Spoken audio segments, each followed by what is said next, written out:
Kids. They grow up so fast. One day they're taking their first steps, and the next, they don't fit into the tiny sneakers they took them in. You blink your eyes and their princess dress is 2 sizes too small, and their dinosaur backpack isn't cool anymore. But don't cry because they're growing up. Smile, because you can profit off of it. For real, there are a bunch of parents on Depop looking for the stuff your kid just grew out of. Download Depop to start selling. So good, so good, so good. New year, new gear. Thousands of fresh active styles are at Nordstrom Rack stores now. Save on top brands like Nike, Puma, and Free People, starting at just $35. How did I not know Rack has Adidas? There's always something new. Plus, join the Nordy Club to shop new arrivals first, unlock exclusive discounts, and more. Great brands, great prices. That's why you Rack. This is Optimal Living Daily. Use Schema Learning to be more persuasive, Part 2 by Tyler Tervooren of Riskology.co. And I'm Justin Malik. Welcome to OLD, where I read articles to you with permission from the authors. But today being a continuation from yesterday, so I recommend listening to yesterday's episode first. But if you're all caught up, let's get right to Part 2 and continue optimizing your life. Use Schema Learning to be more persuasive, Part 2 by Tyler Tervooren of Riskology.co.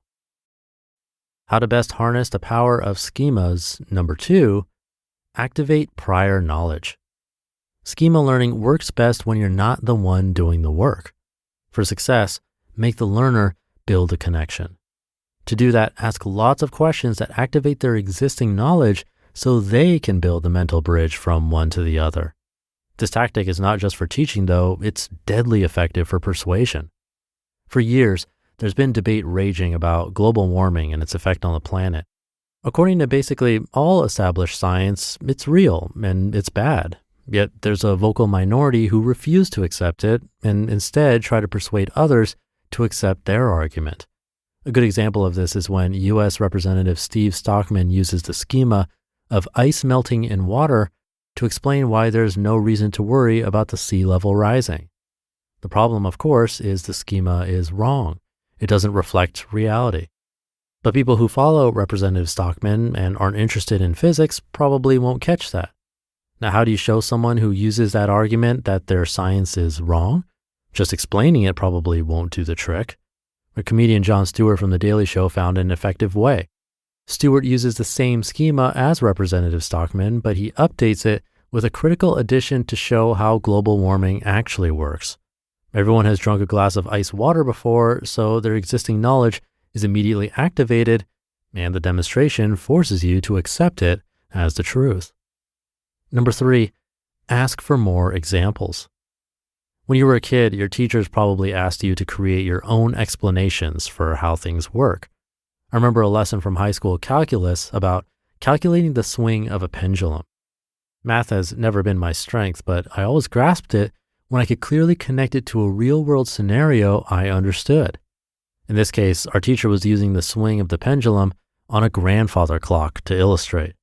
But it wasn't hitting home. We all knew what grandfather clocks were and that their time was kept by a pendulum, but we didn't care. We were 17-year-olds and it was the 21st century. Grandfather clocks were irrelevant 100 years ago. The teacher noticed we weren't engaged and asked a smart question.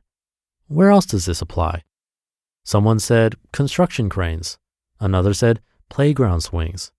Not only were we showing our teacher we understood and strengthening our connection to the lesson by coming up with more schemas, we instantly became more engaged because she allowed us to find an application for it that we cared about.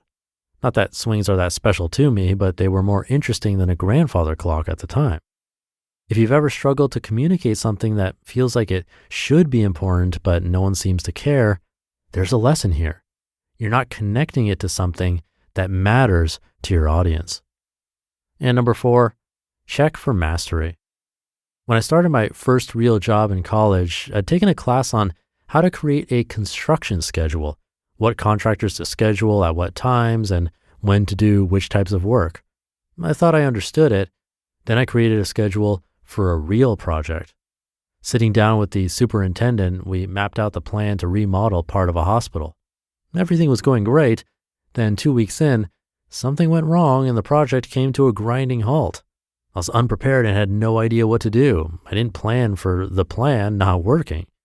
When you're trying to make a message stick, a schema will plant the seed, but what makes the seed grow is when the person it's stuck in can build on it themselves to become a master. Your job isn't really done until you've left someone with the ability to take what you've showed them and turn it into something of their own. This is how ideas not only stick, but grow, and lessons aren't just understood, but embraced. The question is, how do you know when you've reached that level? How to test to be sure? Put it to use in real life.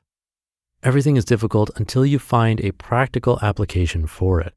You can tell someone has grasped your teaching when they're able to put it to use because there are always complications that come from real-world use that you can't account for on paper. Mastery comes when you can solve problems you didn't expect. I couldn't solve our scheduling dilemma because I'd never faced a problem like that before. But these kinds of problems are actually very common in the construction world, and the superintendent knew exactly what to do.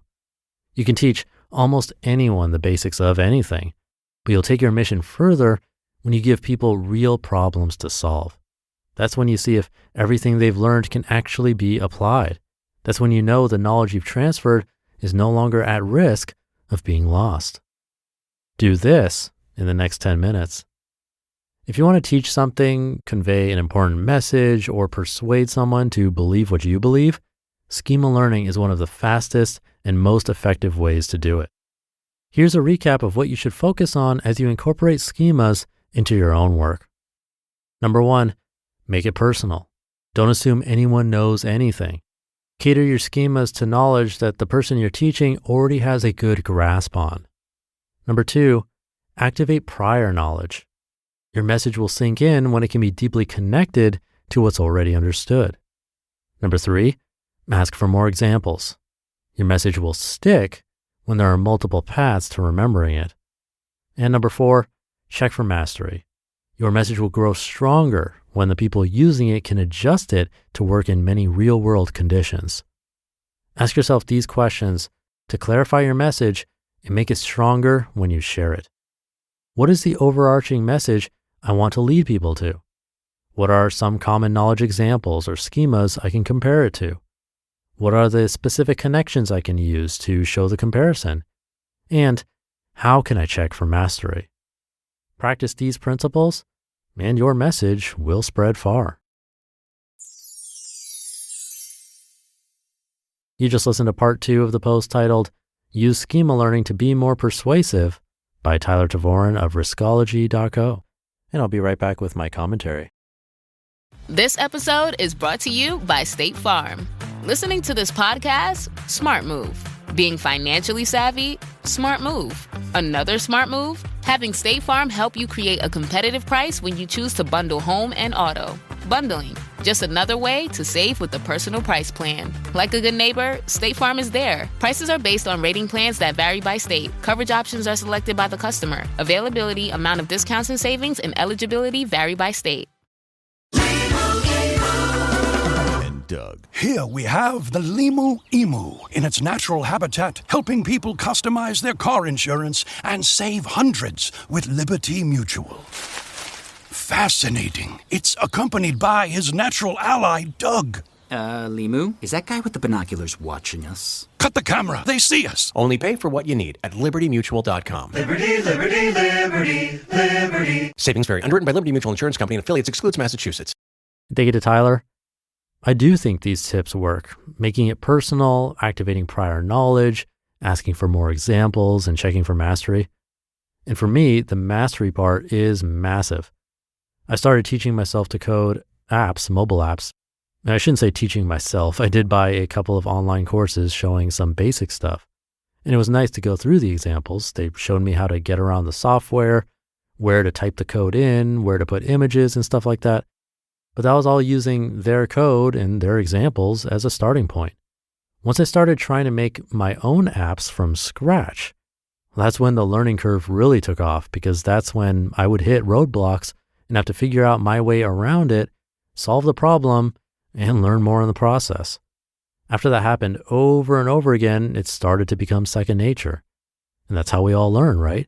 Kids learn to walk by taking a step, falling, or hitting a roadblock, you could say, getting back up, trying again, falling again, and so on. It could be a painful experience, but that's how it goes.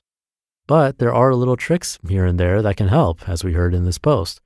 And of course, it'll take a little practice to implement these ideas in our own lives. So even with this, just go one step at a time. So take that step, have a great day, and I'll see you tomorrow, where your optimal life awaits.